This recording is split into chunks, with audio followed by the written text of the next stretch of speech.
Okay.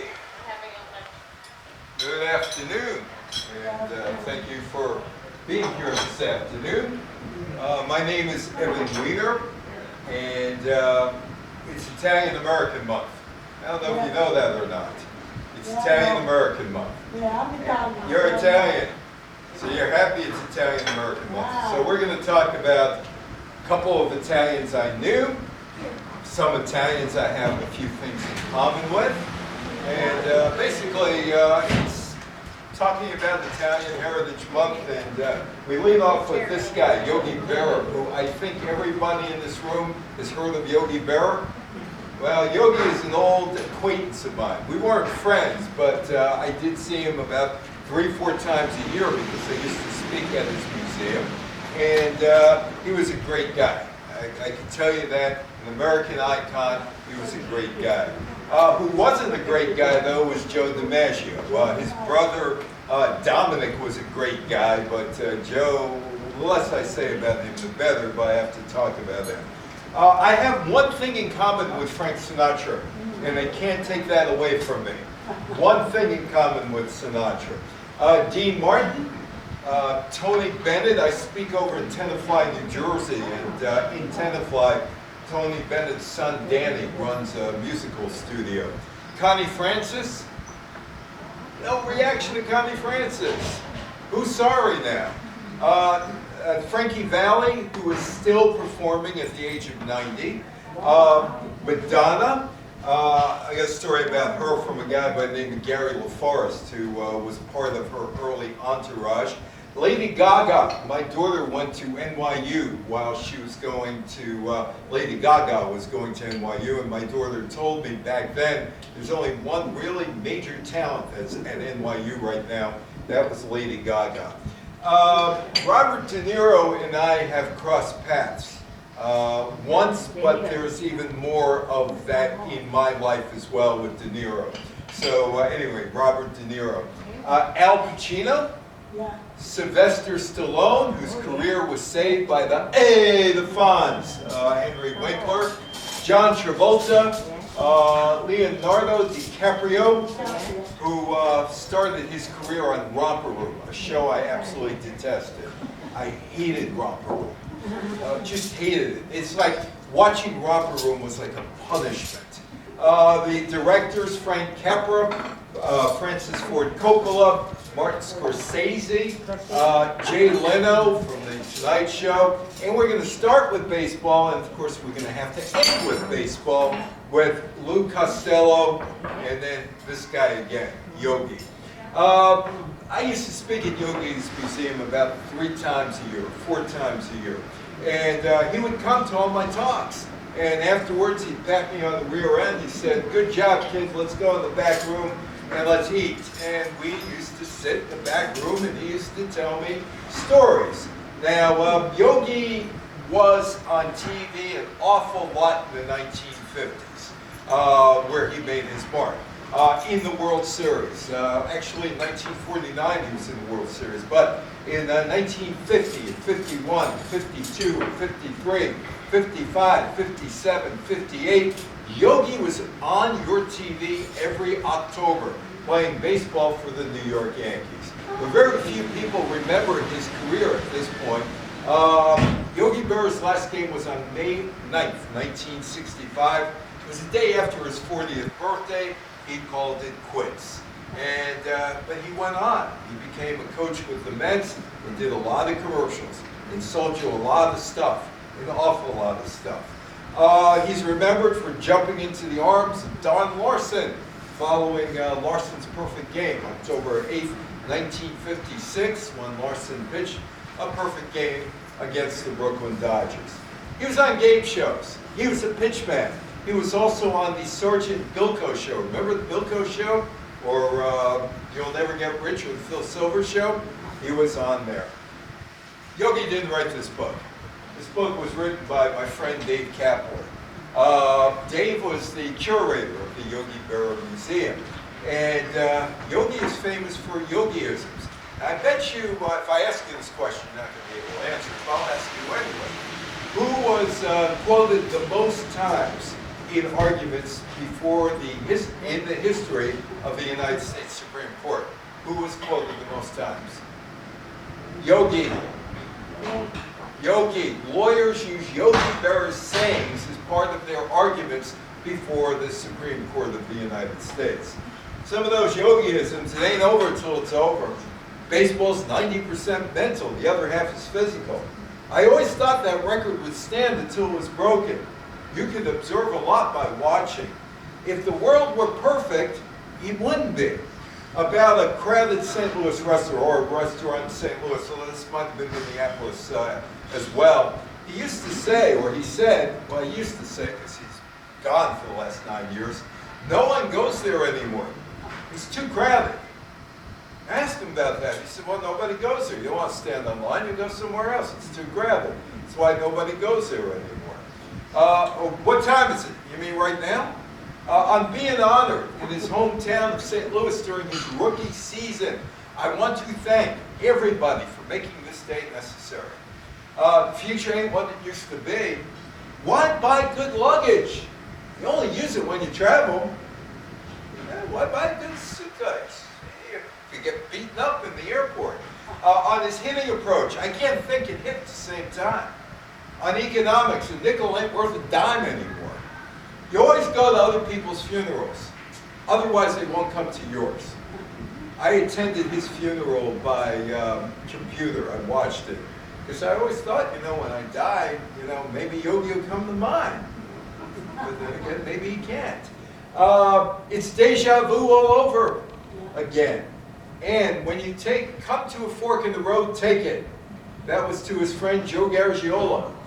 They knew each other from the time they were 2 until the time of Yogi's demise when he was about 89 years old. Garagiola and Yogi came from, this is what they called it, politically correct. It's not. They came from Dago Hill in St. Louis. And they were lifelong friends. They both played professional baseball. Both worked in New York. Joe, a catcher for the New York Giants at one point, St. Louis and Pittsburgh. And then Joe doing game shows in New York, doing the Today Show in New York. So they crossed paths a lot as adults. And Garagiola told me one day, Yogi knew how to make money. And he said, if there was a gusher, oil gusher in New Jersey, Yogi would step on it. How many of you used to drink Yoo-Hoo? Anybody drink Yoo-Hoo? Anybody like it? No? It was chocolate water. It was chocolate water. It was chocolate and water. It's 1955.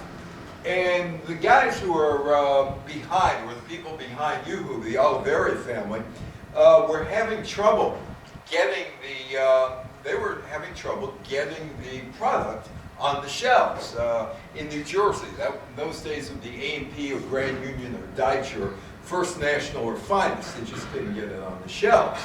And they're at the Enclair Country Club one day, and Yogi is there. And they brought a bunch of bottles of Yoo-Hoo, and they figure, why don't we ask Yogi his opinion of it? Maybe that'll help us. So they go up to Yogi and said, why don't you try a Yoo-Hoo? Yogi says, yeah, okay. Starts drinking the Yoo-Hoo, and they're waiting. They're waiting to hear what Yogi has to think. And they're a little nervous about it, but they say, hey, Yogi, what do you think? It's great. Good, you want to join us? Did. Made a ton of money off of it. Yogi met the founding Oliveri family back in 1955 at the country club, and he's on board after drinking. One time I was in the office and the phone rang. When no one else was around, I always answer a ringing phone, so I did. The woman who was calling asked if Yoo-Hoo was hyphenated. I said, no ma'am, it's not even carbonated. Yogi sold Italian dressing. He sold batteries. Remember when you had to put the water in the batteries? 3 times a year, that's it. He sold beer. He sold bicycles. He sold Affleck Insurance. That was his last campaign, advertising campaign, when he drove the Affleck duck crazy. Now Joe's teammate was this guy in the middle, Joe DiMaggio, Yogi's teammate, Joe DiMaggio. To his left is his brother Vince. To his right is his brother, or your right, is his brother Dominic. Dominic was a nice guy. Joe wasn't. Gabe Talese, the author, one day tracked him down, wanted to do a story about the great DiMaggio, and he said, the great DiMaggio said, I'm not great. He knew what he was. He knew exactly what he was. Because Dominic was a prince of a guy, businessman, had a lot of friends. I was walking with my wife at the wharf in San Francisco, Fisherman's Wharf, in 2019. And we're walking, and we are going to Ghirardelli, the candy factory, and we passed the Dominic DiMaggio building. And I said to my wife, you know, I knew Dominic DiMaggio before he was a building. Joe DiMaggio played for the hometown San Francisco Seals of the minor league Pacific Coast League between 1932 and 1935. It's November 21st, 1934, 90 years ago. That's amazing, because I knew DiMaggio. I can't imagine, 90 years ago, but it was 90 years ago. The Yankees traded 4 players and sent $50,000, which would be about $1.17 million today, to the Seals for DiMaggio. DiMaggio joined the Yankees in 1936, played 13 years with them, missed a couple of years because of World War II. In his 13 years, the Yankees, the team won 10 pennants, and the team won 9 World Series. In 1969, he was voted the game's greatest living player, and when he made an appearance, you paid for him to make an appearance, it was in his contract that you had to mention that he was the game's greatest living player, even though Willie Mays was around and Hank Aaron was around. Here's the Yankee Clipper, Ernest Hemingway. Put him in the book, Old Man in the Sea. He was celebrated in song. And for people of a certain age who remember Joe D, they remember him with Marilyn Monroe. And here he is at the Stork Club. And as Phil Rizzuto once told me about Joe D, he had short arms and long pockets. He never reached into his pocket to pay for anything. So the Stork Club, I guarantee you, didn't pay for dinner. The cigarette, somebody gave him that cigarette. The drink, somebody gave him the drink. And Marilyn, here's the problem with Marilyn. See, Joe wanted 4 things from his wife. He wanted a stay-at-home wife. He wanted somebody who would cook dinner for him every night. Now, I knew Humphrey Bogart's mistress, Farida Thompson. That's another story, which I get her in another story another time. But Farida failed as an actress. She was Humphrey Bogart's mistress, and she opened up a string of restaurants in Southern California where the movie stars would eat.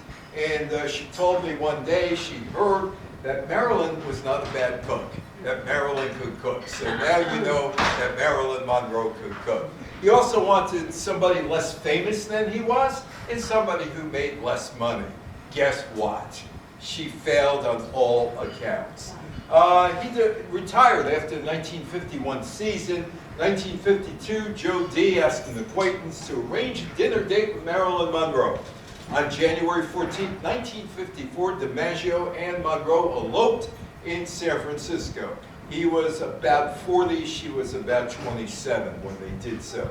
But 9 months later, in October 1954, Marilyn Monroe filed for divorce, citing only mental cruelty. People who I have talked to over the years have told me that was more than mental cruelty, but it's only hearsay, so I'll leave it at that. But this is the incident that caused Joe D to divorce Marilyn. This is Stamford, Connecticut, 2017. It's 26-foot Marilyn Monroe, the statue that goes around the country, and around the country. Happened to stop in Stamford in the summer of 2017. And behind her is a church. That is the First Congregation Church. And there's another church to my left, your right, Marilyn's left. And the people in Stamford who went to that church complained to the town council saying, you can't put that there. The first thing we do is when we walk out, we see her butt. Too bad, that's where it's staying. That's where it's staying. But anyway, this picture, obviously I wasn't there when they filmed the movie way back when in 1954. The 7-year itch in the subway grating scene. How many of you saw the 7-year itch back in the day? Well, anyway, Joe's on the set, and he looks up, and there she is on the subway grating, and the skirt blows up, and he is upset, extremely upset, because she's on exhibit for 2,000 strangers, and he screams, "What the hell is going on here?" Shortly after this highly publicized event, Marilyn and Joe filed for divorce. Now, you've heard Mrs. Robinson at least 15,000 times in your life, probably more. It came out in 1968. It was a byproduct of the movie The Graduate. There was a little snippet of a song, and somebody told Paul Simon, "Hey, it's kind of catchy, why don't you flush it out?" And he does. And it contains the line, "Where have you gone, Joe DiMaggio?"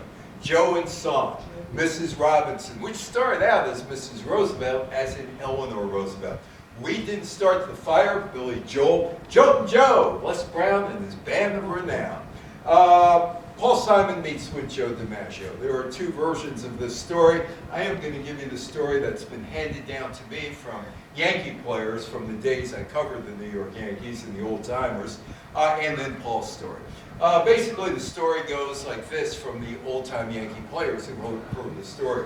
Joe walks into a restaurant. He's not very happy. He's tried to sue Paul Simon for using Joe DiMaggio, the name, in his song, "Where Have You Gone, Joe DiMaggio?" So he walks in, meets with Paul Simon, and basically says, "What do you mean? Where have I gone? Where have you gone?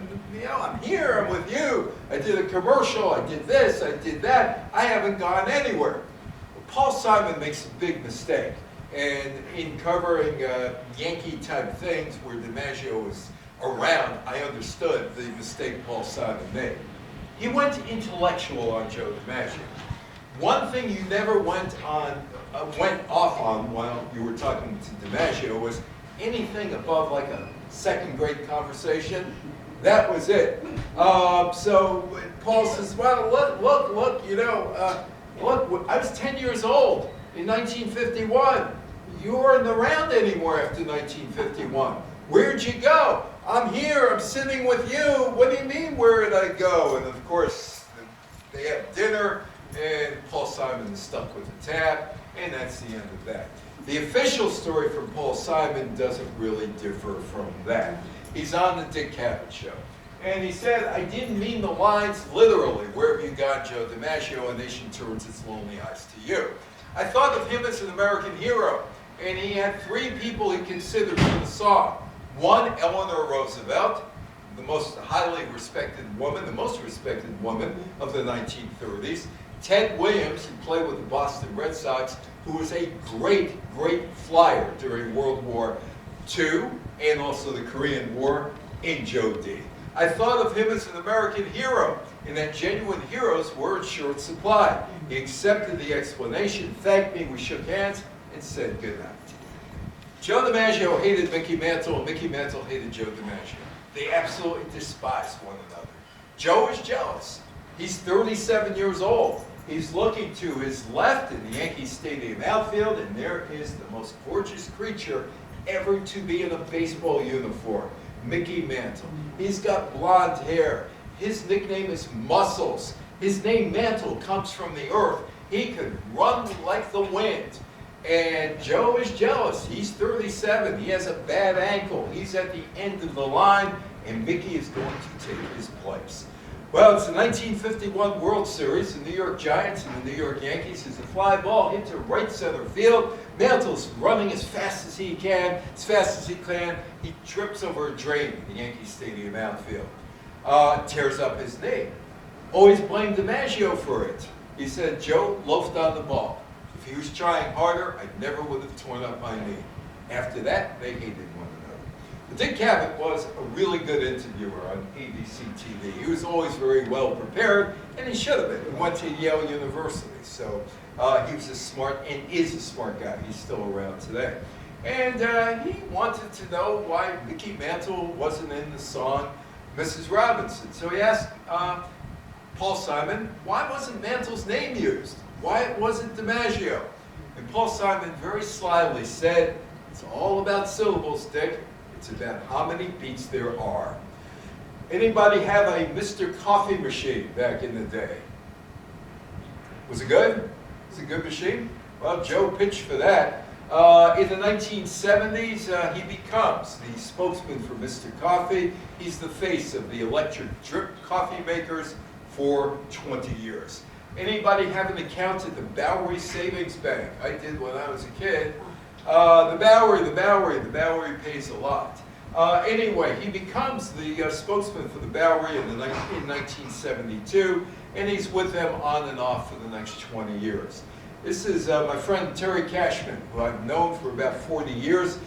Terry was baseball's balladeer, and you might recognize him, well, you probably wouldn't. If you were familiar with Jim Croce's music, like Bad Bad, Leroy Brown, and other songs, Time in the Bottle, well, he was the producer for Jim Croce. But he wrote songs too, and among the songs that he wrote in 1981 was this one, called Willie, Mickey, and the Duke, Talking Baseball. He became baseball's balladeer.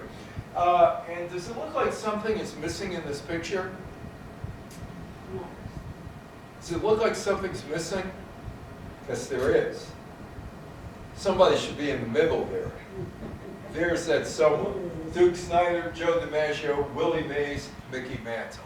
Talking Baseball, Willie, Mickey, and the Duke is a 1981 song written and performed by stage name Terry Cashman, Dennis Mingoni. Joe DiMaggio was also in the photograph, but he was left out of the song, airbrushed from the record's picture sleeve. And I said to Terry one day, I said, did DiMaggio ever talk to you about it? He said, yeah, he did. I said, what did he say? He said, well, how come I'm not in the song? And Terry had to explain that back in the 1950s, these were the guys he watched in the 1950s. And DiMaggio accepted the explanation. Joe D only played 2 years in the 50s, 1950, 1951. And he was at the end of his line. And he said, yeah, I understand now. He said, thank you, and they went on their way. Frank Sinatra and Joe DiMaggio were once fast friends. They drink all night and took shores. Sometimes that they were joined by Jackie Gleason. And they drink until the early hours of the morning and drink and drink and drink and drink. Joe DiMaggio and Frank Sinatra probably were the two men of the same generation who did more than any other Italian Americans of their time to bring Italian American culture into the mainstream of America's popular culture. 1935, Francis Albert Sinatra became part of the Hoboken Four. The group was featured on the Major Bowes Amateur Hour. None of you probably remember that, but you remember the Ted Mack Amateur Hour on TV? It was the same show, except on TV with a different host. They were on NBC Radio. They won first prize. They got a 6-month contract to perform on stage and radio across the United States. The Hoboken Four, the guy on the right, is Frank Sinatra. Now, here's where Sinatra and I have something in common. Back in 1978, I was doing work for WGRC Radio. That's in Nanuet, New York, Rockland County. I'm 21 years old. And I'm at the Tappan Zee Manor at my station, WGRC, assigned me to go Saturday to cover the New York Democrat fundraiser. There were all kind of people there. Mario Cuomo was there, and Daniel Patrick Moynihan, and Hugh Carey, who was the governor of New York, and Gerald Nadler, who's still around today. But John Lindsay walked in, told me he's running for Senate, state of New York, 1980. I have the scoop. Run back to my station, put it on the air, send it to the Associated Press, send it to United Press International, and I get a call from Henry Marcotte, WNEW Radio News. He said, hey, Evan, it's Evan. Evan, how would you like to do that story for us? I said, sure. I'm 21 years old, right? And I'm going to hit the big time all of a sudden. WNEW Radio, anybody listen to William B. Williams, Make Believe Ballroom back in the day? That's the big time. I'm 21. I'm 9 months out of college. That is the big time. He said, I said, yeah, sure, but you got to tell me how much you're going to pay. Being the businessman I was. $10. $10 sold. And I was on WNEW for 3 years, because of that. Well, Sinatra's on WNEW. He's 23 years old or so. 1938, Sinatra, a singing waiter at a roadhouse called the Rustic Cabin in Englewood Cliffs, New Jersey. It's not there anymore. And he was paid $15 a week, which today would be $335 a week. The roadhouse was connected to WNEW radio in New York City. And he began performing with a group live during a show called The Dance Parade on WNEW. He was discovered on WNEW. And so that's my story. They can't take that away from me. Me and Frank on WNEW, not together, but that is our shared history. In June, the band leader, Harry James, remember Harry James? He heard Sinatra sing on Dance Party, and he signed him to a 2-year, $75 a week deal, which today would be $1,675 a week. It was with the James Band, and Sinatra released his first commercial record, From the Bottom of My Heart, in July, and it goes nowhere. 8,000 copies of the record were sold. Further records with James through 1939 didn't really do all that much, including a song called All or Nothing at All. Ever hear of that song? It died. It died. Weak sales of the show release. Well, he's going nowhere, and he decides, I'm going to leave Harry James. I'm going to go with Tommy Dorsey's band. In November 1939, Sinatra left James to replace Jack Leonard as the lead singer of the Tommy Dorsey Band. In his first year with Dorsey, Sinatra recorded over 40 songs.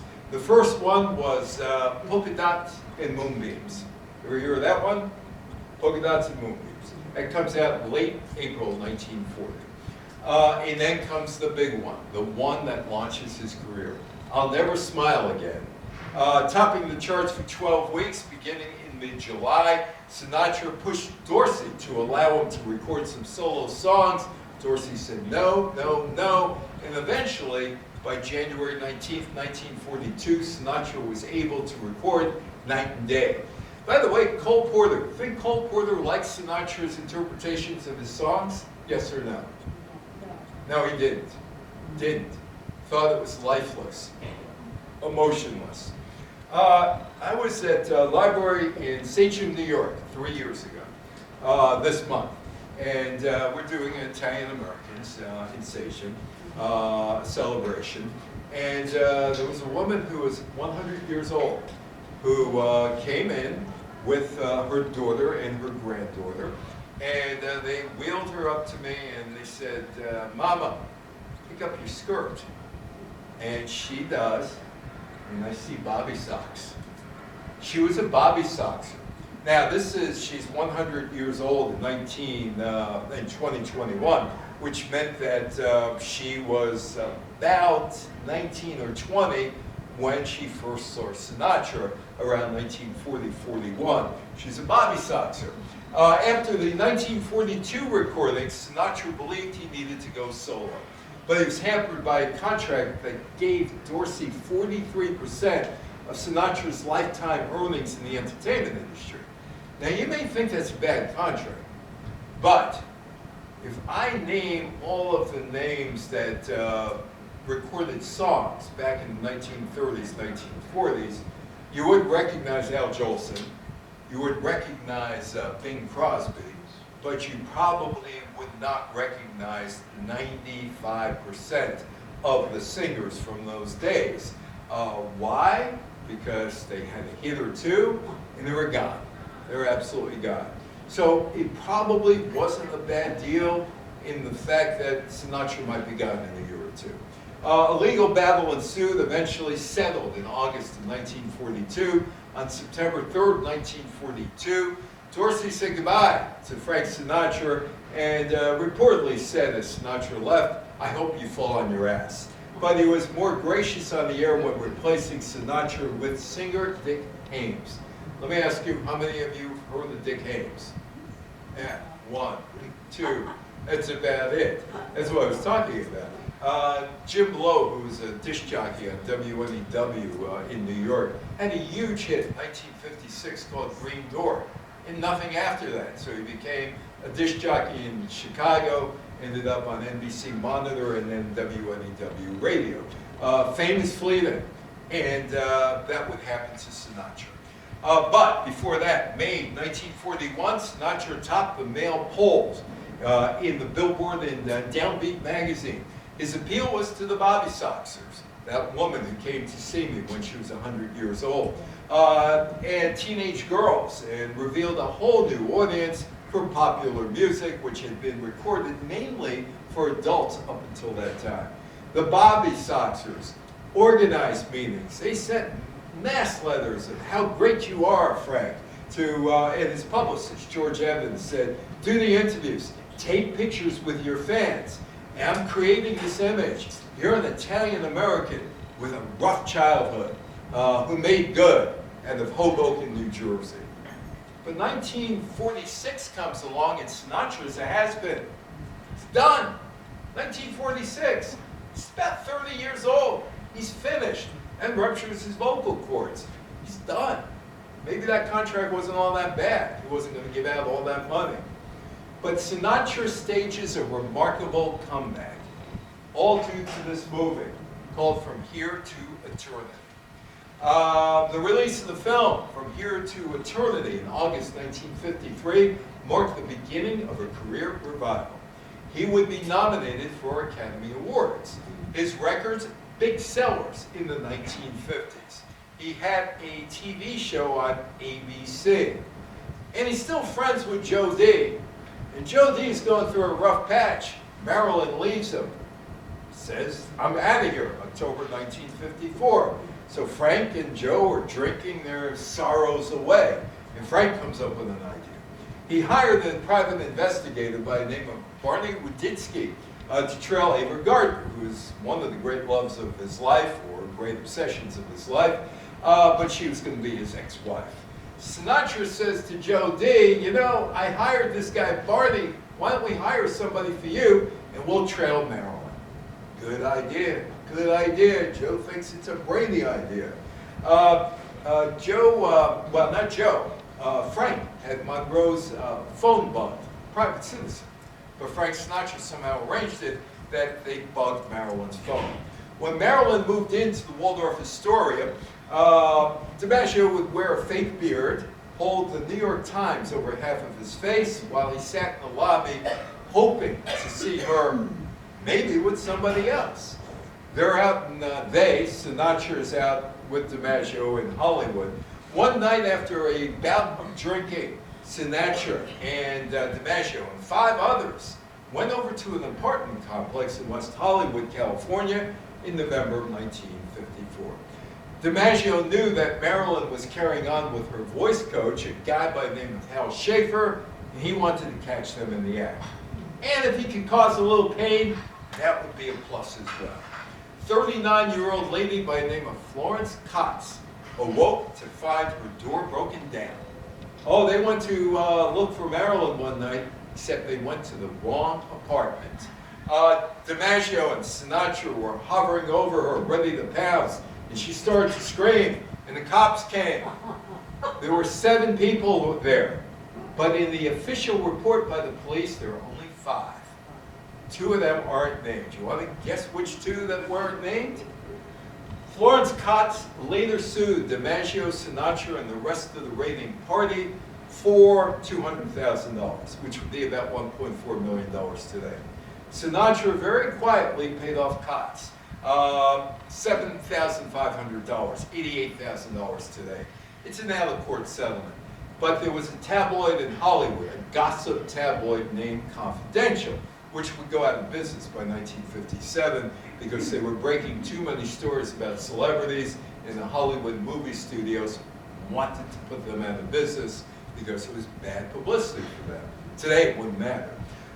Anyway, they called it the wrong door raid. The rest of his life, DiMaggio would claim he was never there. He knew nothing about it. DiMaggio was a conspiracy theorist, and he believed, couldn't stand Frank Sinatra, never talked to him again. And he believed that Frank Sinatra caused Marilyn Monroe's death. You want to hear how? This is how. Frank introduced Marilyn to Jack Kennedy and Bobby Kennedy. And he was convinced that the Kennedy brothers killed Marilyn Monroe because they knew too much. 2008, I was on a cruise ship, and I was speaking on a cruise ship. We were going to Hawaii out of Los Angeles, and there was a guy who was a former LAPD cop, and then he moved up in the ranks. And he told me in 1962, when he arrived at Marilyn's apartment after they got the call that Marilyn passed out, he said after she was dead, there was no glamour to it. It was just a junkie mixing alcohol with pills. That's all it was. There was no glamour in it at all. Frank and Dean. Here's Frank, there's Dean. That's 2/3 of the Rat Pack. Playboy called Dean Martin the coolest man who ever lived. Elvis Presley worshipped him. He was the coolest dude I've ever seen, period, recalled the singer and actor Stevie Van Zandt. He just wasn't great at everything he did. To me, he was perfect. In July 1946, Dean was far from being perfect. He was out of work. Dean and Jerry Lewis shared the bill for the first time at the 500 Club in Atlantic City, New Jersey. They combined their acts into a combo of comedy and music, which saw the birth of a phenomenon. They were the hottest ticket around and parlayed their on-stage success into a string of movies and TV appearances. They were hot. They would split in 1956. Dino Cricchetti delivered bootleg liquor. He was underage when he did that. Prohibition was over by 1934. Served as a speakeasy croupier and a blackjack dealer. He worked in a steel mill. He was a boxer, Kid Crochet, in his hometown of Steubenville, Ohio. His speakeasy experience put him in contact with club owners, resulting in his first singing gigs. He became Dean Martin, styling himself after Harry Mills of the Mills Brothers. Remember the Mills Brothers? They were terrific. They were absolutely terrific. Up a lazy river. He meets Sinatra in New York in the 1940s. But the big meeting is on the street. Dean Martin and Jerry Lewis in 1945 in March. They were introduced on the street. They performed individually at the Glass Head Club in Manhattan. And, well, when they would see each other on stage, they'd heckle each other. In late July of 1946, Jerry was booked to play Club 500 in Atlantic City. There was a guy by the name of Jack Randall who was scheduled to appear with Jerry on the bill, and he doesn't show up. Well, Skinny D'Amato is the guy who's running the Club 500 in Atlantic City. And he's upset. He doesn't have a singer. And Jerry says, no, I got you a singer. Let's get Dean Martin. He says, hey, we fool around on stage. We do funny stuff together. He never did funny stuff together. They never fooled around on stage. Jerry lied. Dean was unemployed, so he flew in. He took the unexpected gig offer. That night, July 25th, Dean sang a few songs, went off stage. Jerry did his record act, did the same. Skinny D'Amato is not very happy with the two of them. In fact, he's irate. There's Dean Martin, Jerry Lewis. After they finished their respective performances, Skinny D'Amato called Dean and Jerry into his office. Where's the funny stuff? Where's the funny stuff? They were stuck for an answer. And then he said, better be some funny stuff in the next show or else. Well, what was or else? Put cement boots on their legs, take them for a walk down the boardwalk to the steel pier and dump them out in the Atlantic Ocean? Maybe. Dean and Jerry needed the gigs. And they knew that they were under pressure to produce the midnight show. They went back to their dressing room. They were starving. They told the busboy, get us pastrami sandwiches and some soda. And they get the meal. And Jerry opens up the paper for the wrapper on the pastrami sandwich. He sits down, moves the pastrami sandwich, starts writing on the wrapper the genesis of the Martin Lewis act. What he wanted to do was something called sex and slapstick. And he thought about this for months. His idea to pair up a handsome, confident man with a monkey. The monkey and the organ grinder. Jerry the monkey, Dean the organ grinder. The rest is history. Oh, the wrapper, he never threw it out. Kept it forever. Can you imagine what that wrapper smelled like in 1973? Shocking. But anyway, the rest is history. They split up in 1956, July 25th, 1956, Copacabana, 10 years after they had taken the stage together. They were showbiz's hottest act, the biggest act, late 40s, 1950s. Martin wanted to get away from Jerry. He felt Jerry was too controlling in the act, and he was reduced to basically a guy standing around. Jerry said in 2002, I broke up the act. Dean hurt desperately, and I felt guilty of not singing any sooner. But life after Jerry, it was great. It was absolutely great. A solo act, he was wowing crowds in Las Vegas, impressing critics in audiences in a series of dramatic film roles, scoring on TV with the Dean Martin Show and Comedy Roast, hitting the charts with Return to Me and Volare. Return to Me is an interesting story behind it. Jerry Lewis was on the Eddie Fisher Show in 1958, and who comes out to heckle Jerry Lewis from the wings? Dean Martin. And Jerry realizes it's Dean, and he turns to Eddie Fisher and he says, was that him? Was that? And Eddie Fisher said, yeah. And all of a sudden, Jerry starts singing, Return to Me. There is a myth that the two of them didn't speak for 20 years. Not true. They actually did an act in Las Vegas at one point, around 1961. So they did keep in contact with each other in some way. So it wasn't that telethon 1976 that they reunited. They were together at least 11 times before that. Anyway, Dean leaves Capitol Records. He signs with Frank Sinatra's Reprise label. But before he leaves Capitol, he's got two great songs. Ain't That a Kick in the Head? And the other one, You're Nobody Till Somebody Loves You. The Rat Pack. And here he is. There's Sinatra and Dean Martin, Sammy and Peter Lawford and Joey Bishop. And when Joey Bishop wasn't part of them, Johnny Carson was part of them. It basically changes his profile. He is now, his image is that of a boozing playboy in onstage antics with his pals in ring-a-ding ensemble films like Ocean's 11. Martin later claimed his cocktail-swelling personality was largely a pose, that he had apple juice in the glass or orange juice. I listened to the Rat Pack about 3 weeks ago, just listening to them, and all that stuff is so dated and so politically incorrect, they couldn't get away with it today. But during the day, when you had only 500, 600 seats in a room, they packed it. At the height of their appeal, they got 34,000 people one summer to see the Rat Pack as they ran around the Sands Hotel and Casino in Las Vegas. Tony Bennett and Frank Sinatra. In 1949, Bob Hope noticed a young singer working with Pearl Bailey. Remember Pearl Bailey? Pearl Bailey. Greenwich Village, New York City.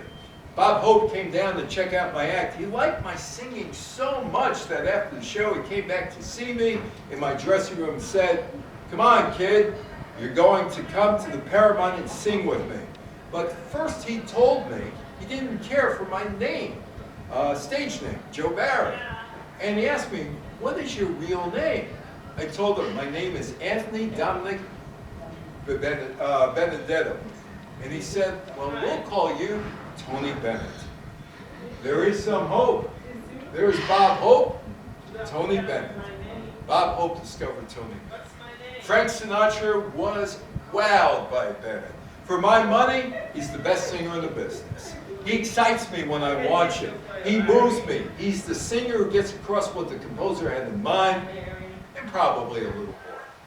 These are his hits. Tell me if you've ever heard of them. Because of You, Rags to Riches, Cold, Cold Heart, I Want to Be Around to Pick Up the Pieces, The Good Life, Who Could I Turn to When Nobody Needs Me, and I Left My Heart in San Francisco. And if you know Tom Lerner's catalog the way I do, the next line to that, I Left My Ears in Algiers. Anyway, he won 2 Grammy Awards, and the guy who recorded the song before that, Frank Sinatra. Didn't go anywhere. Didn't go anywhere. This is Tony Bennett with Amy Winehouse. Tony Bennett's career was done by 1979. He was done. He had a near fatal cocaine overdose.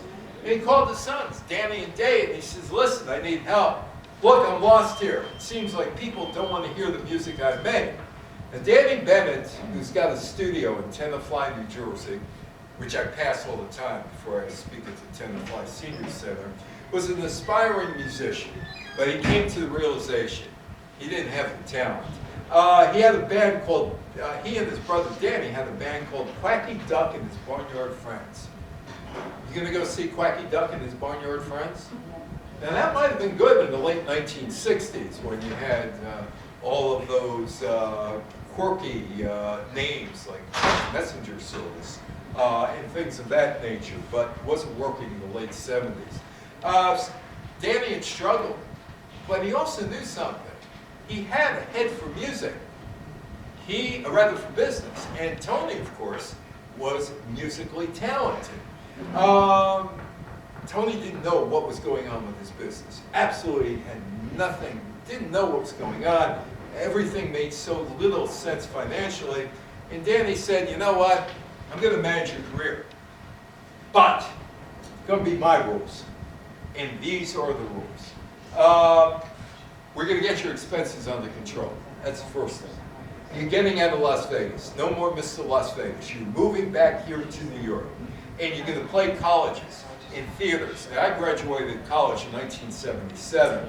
If Tony was around, I shouldn't say that because I had a chance to see Sinatra and I didn't at Forest Hill Stadium. But if Tony was around in college, I would have gotten to see him. And we're going to pay back that Internal Revenue Service debt. We're going to get Ralph Sharon back. He's going to be your pianist and musical director. And by 1986, things are working out.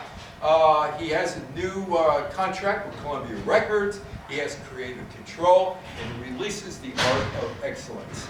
But there's more to that. Anybody here watch The Simpsons at any point? This is not a Simpsons crowd. He's on The Simpsons, which is aimed at children and young adults. Danny Bennett felt that younger audiences who were unfamiliar with his dad would respond to his music if they got a chance. And he starts booking him on Late Night with David Letterman. They have a younger audience, a hip audience, but that audience today is my age, about 68. This was subsequently followed by appearances on Late Night with Conan O'Brien, The Simpsons, The Muppets Tonight, and MTV programs. He worked with K.D. Lang and Aretha Franklin and Willie Nelson and Queen Latifah and Amy Winehouse and Lady Gaga. You know what? Danny was right. He appeared, Tony Bennett, on stage with Billy Joel singing New York State of Mind. Danny knew what he was talking about. I get my dad in front of audiences, they're going to love him. And they loved him until he passed away from Alzheimer's a short time ago. He was out there, when the Christmas tree was lit up at Radio City, Rockefeller Center. People loved him. Who's sorry now? Connie Francis. Maybe you remember Connie Francis. Who's sorry now? She was encouraged by her father. She was musical from the start. At the age of 4, she gave her first concert at the Olympic Amusement Park in Irvington, New Jersey, where she played the accordion and sang Anchors Away. I was giving this talk a couple of weeks ago in New Jersey, and somebody said to me, I miss Olympic Amusement Park.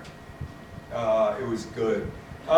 She appeared on TV for 1 year on Marie Moser's Starlets program in Newark, New Jersey. At the age of 10, she was playing the accordion, singing St. Louis Blues on Ted Mack's Amateur Hour. She was also on Arthur Gottfried's Talent Scouts, along with an old acquaintance of mine by the name of Julie LaRosa. Remember Julie LaRosa?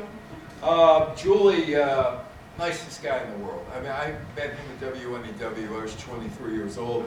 Yeah, he'd been around. He didn't have to talk to me, but he treated me like an equal. Julius ended up in Wisconsin and then spent his winters in Palm Springs, California, where he and Jerry Vale were members of a very prestigious club. I don't know if you've ever heard of this club or not. They were called the Romeos. You know what the Romeos are? retired old men eating out. She was on NBC's Start Time Kids for 4 years between 1950 and 54, and that was, she figured, the end of her career. And there's Connie Francis with her accordion. At the age of 17, when the television show called Start Time left the air, her manager, George Schenk, and her musical publisher, Lou Levy, put up about $6,000, about $70,000 today for her very own first recording session. Every label turned them down. Mitch Miller, then the top A&R, artist and relations man at Columbia, told both of them, "Save your money, boys. She sounds like 50,000 other girl singers." But the last company to which Schenk peddled her new recordings was MGM. And Harry Meyerson was the head of MGM. He signs Connie to a 2-year contract. Who's sorry now? Well, MGM, initially. Who's Sorry Now was released in October 1957. And like all of her previous records, it went nowhere. Connie thought she would turn to secretarial work and utilize the Gregg shorthand she had mastered at the age of 13 to prevent her nosy mother from snooping in her diary. How many of you had mothers who want to look at your diaries? You're laughing. There are things in there that you probably didn't want your mother to read. You hid it. Did you hide the diaries? Under the bed, in between the mattress. And Dick Clark was dirty. Dick Clark took payola. Dick Clark had all kind of interests that he shouldn't have had in the music industry and hosted a TV show. He and Alan Freed. Freed got nailed. Dick Clark looked angelic and was a nice guy when he wasn't. And that's important to understand here, because on January 1st, 1958, Dick Clark on American Bandstand. How many of you rushed home to watch Bandstand? You watch Bandstand? Yeah, every day? Every day. Every day, out of Philadelphia. You like the dancers? You rate records? Loved everything. Love everything about it. Anyway, it's January 1st, New Year's Day, and Dick Clark plays a song over and over and over and over again. It sells 1 million copies. Lord only knows, only the Lord knows, how much money Dick Clark made out of that. But it also put Connie Francis on the map. She became the first lady of rock and roll, and she embarked on the mission to conquer the world, and she does. 5 continents. She's on TV shows. She's on variety shows. She's filming movies. She's making concert appearances. And she's also the #1 best-selling. She's the best-selling female artist in records ever in Germany as of 1959.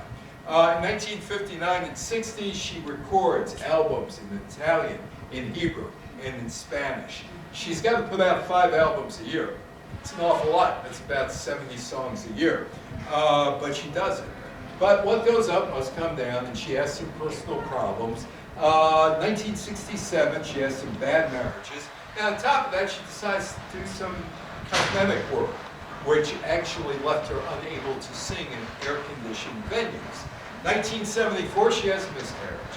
And her husband, Joe Garzilli, says, "Hey, look, go out there, go sing." Anybody here from Long Island? Nobody from Long Island. Well, there's a place called the Westbury Music Fair on Long Island, and she's booked into it for a week. On November 8th, the 4th night of her engagement, she was raped and robbed and beaten. She went into seclusion for 7 years. It is a cold case. 50 years later, no suspects. In July 1983, Connie was involuntarily committed by her father to a mental institution and incorrectly diagnosed with manic depression. She was involuntarily committed in such hospitals 17 times over the next 9 years until February 1991 in New York, in New Jersey, in Florida, California, and Texas. 1989, she resumed her performing career. In 2010, she teamed up with Mental Health America, launched a national campaign on the importance of stress and trauma in the development of mental health problems and the need to appropriately treat them in order for people to get better. She retired in 2018. This guy has no intentions to retire. His name is Frankie Valli. He's 90 years old, and he's out there. and he's selling out venues. And this has become a problem for some people who should mind their business. Frankie Valli is 90 years old, and he's not the Frankie Valli of 1965. He's more like a mannequin who sings songs, but he's 90 years old. Some people say that's elder abuse, that he's out there. Why is he out there? But, on the other hand, Frankie Valli enjoys what he's doing. Not only that, he's selling out crowds. People want to see him. So what's the big deal? He's doing what he's doing, and the audiences weren't there, and maybe there was something going on. The audiences, they're there. So he's still out there. He's still on tour. He's 90 years old. Give him a lot of credit. He's 90. He's out there. When Frankie Valli was 7 years old, his mother took him to the Paramount. How many of you were at the Paramount in Manhattan back in the day? There you go. And he was excited. I saw Sinatra coming out on stage, the way he was lit up. It's like he had an aura around him. I decided then and there, that's what I'm going to do. Be a successful singer. 1953, he caught the eye of the music publisher, Paul Kapp. And they make a record together, Frankie and Paul Kapp. It's called My Mother's Eyes. It goes nowhere. It sells a few copies in Newark, New Jersey. In the early 1950s, Tommy DeVito headed a group called the Variety Variety Trio, rather. And he added Frankie Valli in 1954, and they became the Four Lovers. That's the group's name. A bit of national attention came in 1956. He's on the Sullivan Show. Okay. He's on the Sullivan Show, and they sing "You're the Apple of My Eye." Jerry Stiller is my cousin. He said one Sullivan one like that, and you have to check the time. "The Apple of My Eye" was written by Otis Blackwell, who wrote Elvis Presley hits. The Four Lovers cut an album called Joyride and appeared on the Sullivan Show. And there are the Four Seasons with Frankie Valli, short guy there on the left. The Four Lovers became the Four Seasons by 1962. This is a typical New Jersey story. This couldn't happen anywhere else. It had to happen in New Jersey, especially if you go on Route 22 going to Union and then all the other towns that are there as well. Anyway, these guys are looking for work, and they go to a bowling alley. The bowling alley, well, the owner says, yeah, you know, you're not good enough to play a cocktail lounge at a bowling alley. Think of that. You're not good enough to play a cocktail lounge at a bowling alley. Anyway, disappointed, the bowling alley was called the Four Seasons. That's a good name for a group, the Four Seasons. That is the bowling alley. You can't go to that bowling alley today. Why? It's a Costco. The bowling alley was torn down in 1968 and became a Costco. Valli and Bob Gordillo and Bob Crew wrote most of the successful songs that the Four Seasons had in a song called Sherry. And Sherry, Frankie goes from baritone to falsetto. They are on American Bandstand. And guess what? It's a hit. It's a hit. And after 9 years, Frankie Valli becomes an overnight sensation. Gordillo and Bob Crew came up with songs like Big Girls Don't Cry, Walk Like a Man, Dawn Go Away, Ronnie, Ragdoll, Save It For Me, Big Man in Town, and in early 1965, Bye Bye Baby Goodbye. 1967, Frankie Valli releases his first solo song after the success of the Four Seasons. It's called Can't Take My Eyes Off of You. It's number 2 in Billboard, number 1 in Cashbacks in 1967. Can't Take My Eyes Off of You. It's become one of the top 10 most played songs in the history of BMI, one of the two major companies that collect royalties for songwriters. Frankie was a hit as a solo, still with the Four Seasons, singing Come On Marianne, Watch the Flowers Grow, and the remake, Will You Love Me Tomorrow.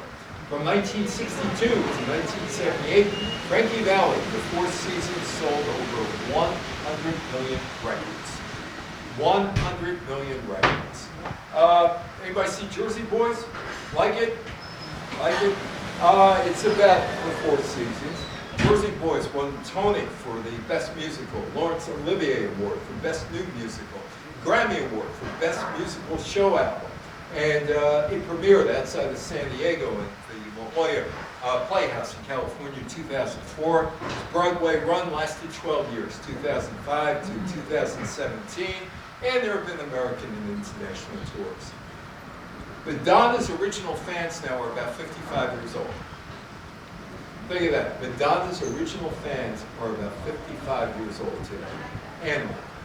I knew a guy by the name of Gary LaForest up in Boston. And he was part of the people, the group, that was packaging Madonna. And he said, we were talking one day, and he said she had the look. She had the look we wanted, but she didn't have a voice. And they had to layer the voice like that to get something that sounded usable. 1978, Madonna Louise Ciccone dropped out of college, relocated to New York. She was not an overnight success. She's been accused of lip syncing. But they got the voice out there enough. And she's a very smart woman. She was part of the National Honor Society in high school. I don't know if you knew that or not. Very shrewd marketer, very smart. By January 1984, she's on American Bandstand. She's in England on Top of the Pops. Her image, performances, music videos influence young girls and women. She was a trendsetter back in her day, in the mid-1980s. Created by stylist and jewelry designer Maripol. The look consisted of lace tops, skirts over capri pants, fishnet stockings, jewelry bearing the crucifix, bracelets, bleached hair. And her popularity continued with a second album called Like a Virgin. In April 1985, she hits the road, the Virgin Tour. She has two more hits, Angels, Dress You Up, and then she would become an actress in Desperately Seeking Susan, The Absolute Bomb of Bombs, Dick Tracy, and League of Their Own, which was about the women playing professional baseball, which has been honored by Cooperstown, the Baseball Hall of Fame. She went back on tour, headlined the 2012 Super Bowl halftime show. Lady Gaga, my daughter was going to school at NYU when she was there. They never crossed paths, but she heard about her saying, well, this is the one. She's going to be great. Her name is Stephanie Joanne Angelina Germana, Lady Gaga. She rose to fame in 2007 with the album called The Fame, and she had two #1 hits, Just Dance and Poker Face. She went into acting in 2015, 2016. She was in American Horror Story Hotel. She got a Golden Globe Award for Best Actress, and she was in a drama film called A Star is Born. And she was also friends with that guy, Tony Bennett.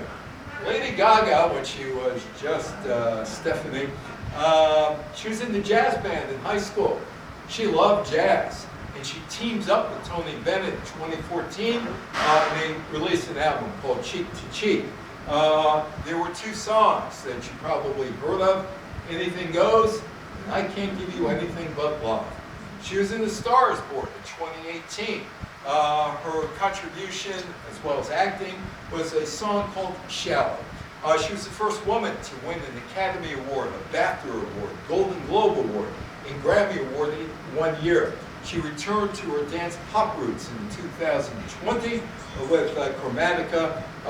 She also did another album with Tony Bennett called Love for Sale, which was released in 2021. She was in a movie called The House of Gucci, and she co-wrote and performed Hold My Hand for the 2022 film Top Gun, starring Tom Cruise.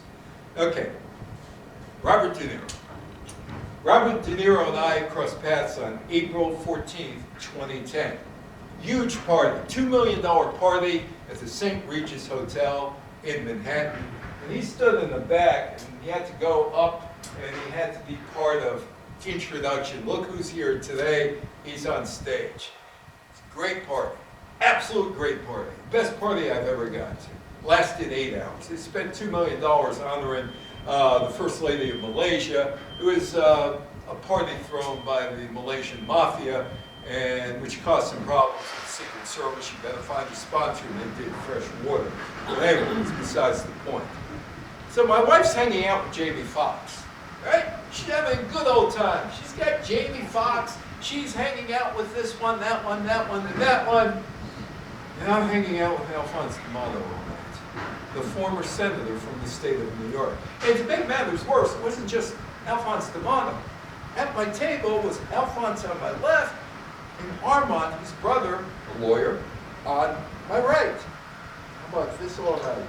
My wife is out there. Great old time. And I'm with Alphonse D'Amato all night. Here's my... $2 million that party cost. And she's having a blast, and I'm with Alphonse D'Amato. That's because 1980, because I'm 19... What? I was dying. Well, a good time. Yeah, in 1980, I gave Alphonse D'Amato on WGRC his first interview running for Senate outside of Long Island, and forever he's loved me. Such love. Anyway, De Niro studied at the Stella Adler Conservatory of Acting.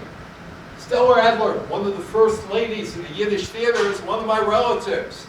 And her studio is now run by her grandson, Tom Oppenheimer. Among her students were Robert De Niro, Marlon Brando. That's pretty good, I think. Anyway, De Niro at first played violent, abrasive characters, and then at the end of his career, he's been doing cranky old men. I got a story about that. It wasn't until Bang the Drum Slowly in 1973 that he was recognized as an excellent actor. Mean Streets also came in 1973. The director, Francis Ford Coppola, the 1972 film, The Godfather, huge film. He won an Academy Award for the Best Picture for that. Was so impressed with De Niro and Mean Streets, he said, you could be Vito Corleone in The Godfather Part 2 in 1974, don't bother with the screen test. He was also in Taxi Driver with Scorsese as the director, Raging Bull, Goodfellas. Oh, that's my cousin Jerry Stiller, with my kids about 30 years ago. And you'd probably try to figure out, what does he have to do with Robert De Niro? Well, actually he does, because he has a son named Ben. Have you ever heard of Ben Stiller? Ben Stiller was named after great uncle Benny, who was in Brooklyn. He used to dress up in a tie. He used to have a tie clip with big letters on there, BS. And it didn't stand for Benny Stiller. You can figure else what it stood for. Anyway, so he's in movies with my cousin Ben. The movies included Meet the Parents, its sequels, Meet the Fockers and Little Fockers. And there's Robert De Niro with Al Pacino. Al Pacino's on Broadway, 1969, in a play called Does a Tiger Wear a Necktie? His first leading role in film, 1971, Panic in Needle Park, a grim tale of heroin addiction. It was the movie The Godfather that made Al Pacino a superstar. And there he is in The Godfather. He was in Scarecrow and Serpico in 1973. Dog Day Afternoon, 1975. I guess this is my 6 degrees of separation from Al Pacino. During that movie, there was a soundtrack from WNEW radio played in that movie, and of course I was on WNEW doing news. 1989 movie, Sea of Love, reestablished Pacino as a major film star. 2001 Cecil B. DeMille Award, Golden Globe for Lifetime Achievement. Other awards included the National Medal of Arts and the Kennedy Center Honor. Sylvester Stallone owes his career to Henry Winkler, the Fonz. He owes his career to the Fonz. This is the story. 1974, Sylvester Stallone won his first critical acclaim as an actor for co-starring Stanley Roselio in The Lords of Flatbush. He would find work in other films, and he was struggling. He was struggling. But he's writing a screenplay, and the screenplay is about a boxer who's a loser all the time, who has a chance at winning. Well, he's in the movie Lords of Flatbush, and if you look to your right, Fonzie, Henry Winkler, is there. And they became friends. And of course, Fonzie was the big star at ABC during the mid-1970s. So Henry Winkler said, he gave me a script, and I took the script that he wrote to ABC. Studio wanted to move forward, even giving Winkler money to produce it, but then they said, we're going to change the writing. That's what Hollywood does. Winkler broke the news to his friend Sly. He said, you can't do this. You can't do it. This is my life. This is my entire life. You can't do it. Well, Winkler said, let me see what I can do. Remember, he is the #1 star on TV. The #1 star on TV. And he goes to ABC, he says, here's the money bill that you gave me for the script. And they said, no, no, no. And then he says, hey, who am I? You're #1 star, the Fonz. Now, because I was the Fonz, I had a little bit of playroom. I convinced them, give me back the script. I gave back the script to Sly and went on to become Rocky. Sylvester Stallone, Rocky. The Rocky statue and steps, two of the more popular attractions in Philadelphia. He did all kinds of action movies, Rocky, Rambo, Rocky II, Paradise Island, Fist, First Blood, Rambo, First Blood Part 2, Rhinestone, Rambo 2, Staying Alive, Nighthawks, Victory Tango and Cash, Lock Up, Rocky V. Starring Staying Alive, starred John Travolta. It was a bomb. How many of you went to the disco back in the day? Oh, no. No? I saw the movie. You saw the movie. Well, I wasn't that guy. I was the guy who would sit in the corner trying to impress women with weight. Now, made a big mistake. I found out many years later. Women are not impressed with weight. They're impressed with a guy dancing on the floor. Is this true or not? How many say that's true? That women or you say it's true. You're not impressed with the guy in the corner, showing how smart he is or how funny he is. Well, I found that out. Anyway, John Travolta's first role, big-time role, was on Welcome Back, Kotter as Vinnie Barbarino. No mention of that on his website. He was in Carrie, Saturday Night Fever, Grease, Urban Cowboy, Pulp Fiction, Get Shorty, Broken Arrow, Phenomenon, Face Off, Civil Action, Primary Colors, Hairspray, and Bolt. Leonardo DiCaprio made his debut on Waterloo, and also did some commercial and educational films. He is now known for his portrayal of unconventional and complex characters. Here come the directors, Frank Capra, one of the top ever in Hollywood. He had films like It Happened One Night, Can't Take Him With You, Mr. Smith Goes to Washington. And how many of you like It's a Wonderful Life? It was a bomb when it came out. It was a box office bomb. And the only reason it became popular was because of TV. Francis Ford Coppola did The Godfather, Apocalypse Now. He also co-wrote the screenplay, or was the screenwriter for Patton, along with Edmund H. Wright. Martin Scorsese, I'm just going to go through his films. Mean Street, Taxi Driver, New York, Raging Bull, King of Comedy, Color of Money, Goodfellas, Cape Fear, Casino, Gangs of New York, The Aviator, The Departed, Shutter Island, Hugo, and The Wolf of Wall Street. How many of you went to bed with Jay Leno? Come on, how many of you went to bed with Jay Leno? You did. You did. You did. He was in Boston and Emerson College, started as a stand-up comic, and he was the opening act for two guys who are still out there. Johnny Mathis, who recently played, he's 89 years old, recently gave a concert here in Connecticut, up the road a little bit, and Tom Jones, 84, still out there singing Delilah and What's New Pussycat at 84. He was the host of The Tonight Show, beginning in 1992. His first appearance on The Tonight Show was in 1977, and he hosted The Tonight Show until May 29th. 2009, and he's still around. Who's on first? Told you we're going to end with baseball, and we're ending. Abbott and Costello, one of America's classic comedy routines. It's a type of vaudeville skit that was popular at the turn of the 20th century that used plays on words and names. Bud Abbott said it was taken from an older routine called Who's the Boss? 1993 obituary. The comedy sketch writer Michael J. Musto stated that shortly after Abbott and Costello teamed up, that would be in 1936, they paid Musto $15, which would be about $340 today, to write the script. It's my friend Max Docelli. He's, in fact, he was just playing the Catskills. He's been on cruise ships forever. He broke in with Jerry Seinfeld and Larry David, along with Carol Leifler, Gilbert Gottfried, Paul Reiser. And I said, hey, Max, you think they gave him $15? He said, no, we steal everything. We're comics. They formally, Abbott and Costello teamed up in 1936. In 1937, they went on a vaudeville revue called Hollywood Bandwagon. And they would hit the big time in March of 1938, March 24th. They debuted the skit on the Kate Smith Show. John Grant and Will Whitman might have helped them with some of the bits. It was performed at the White House, performed in movies, radio and TV. Abbott and Costello were enshrined in baseball's Hall of Fame in 1956.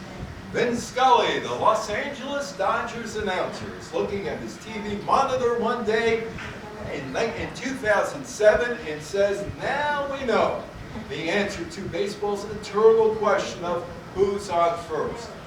Who is on first? That's the guy's name. Who? Who? Chin Lung Hu from South Korea made his major league debut with the Los Angeles Dodgers on September 1st, 2007 against the San Diego Padres. Ain't over until it's over. Ain't over until it's over. No big story here, but I'll tell you the story anyway.